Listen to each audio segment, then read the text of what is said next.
If you're a UK property developer and your lender has just used words like repayment due or default rate and you're not fully sold or refinanced yet, this video is for you. Because you don't have a small delay, you have a countdown.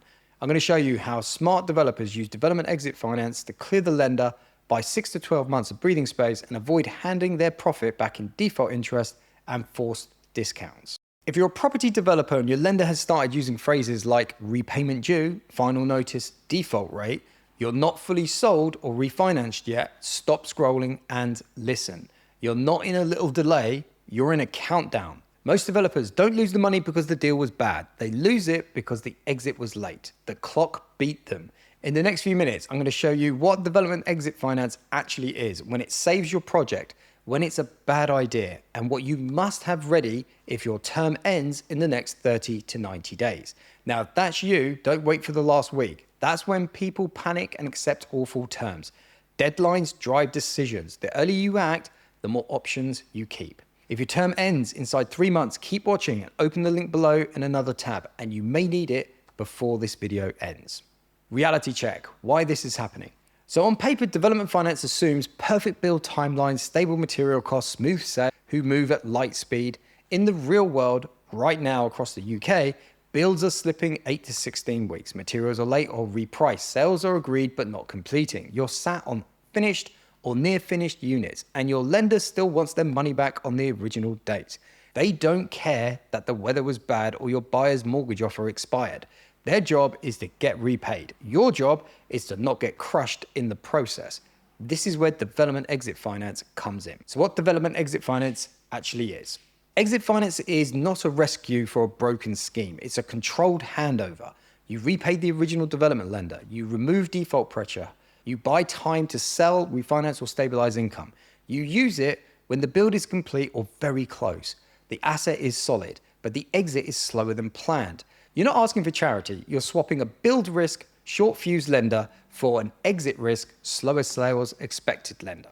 The cost of doing nothing.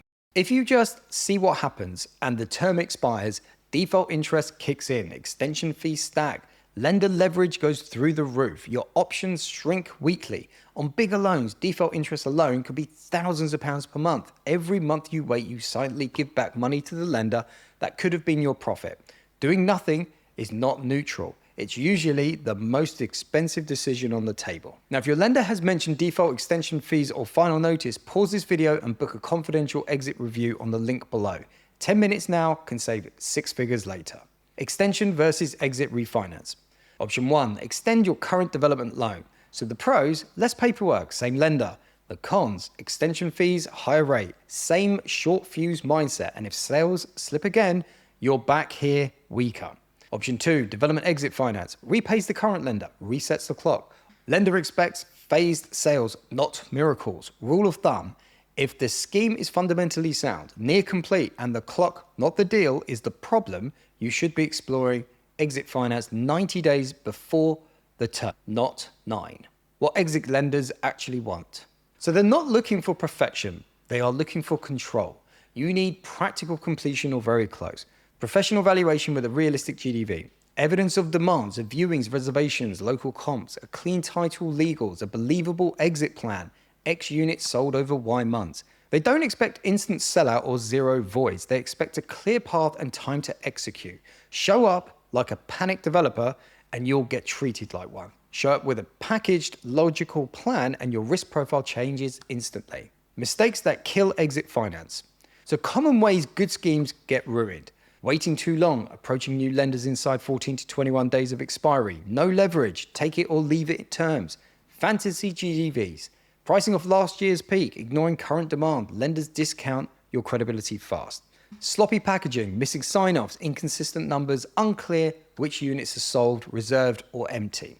No plan B, we'll just sell them, is not a plan. You need a staged exit or finance backup. Exit finance is usually won on preparation, not desperation. How to structure a smart exit strategy. Your case should show, before case, sell X number of units over Y months at conservative prices. Secondary exit, refinance remaining units onto term debt or buy to let. Cash flow, how interest is covered until the last unit is sold or refinanced. Often the real win is sell some units to release cash, refinance the rest, protect your profit, and move on to the next site without a fire sale. Now, if your development lender is emailing about repayment dates, mentioning default clauses, quoting extension fees, you are already inside the decision window. Best time to explore exit finance, 90 days before the term ends. Second best time, right now. Here's what to do. Click the link below for a confidential exit review. Upload your current loan terms, latest valuation, and basic sales status. We'll tell you if an exit finance is realistic, what it might cost, and what your other options are. No pressure, no obligation, just clarity before the clock beats you. If this helped, like the video so more developers see it. Subscribe if you want to control, not stress on your next scheme. And I'll see you in the next one.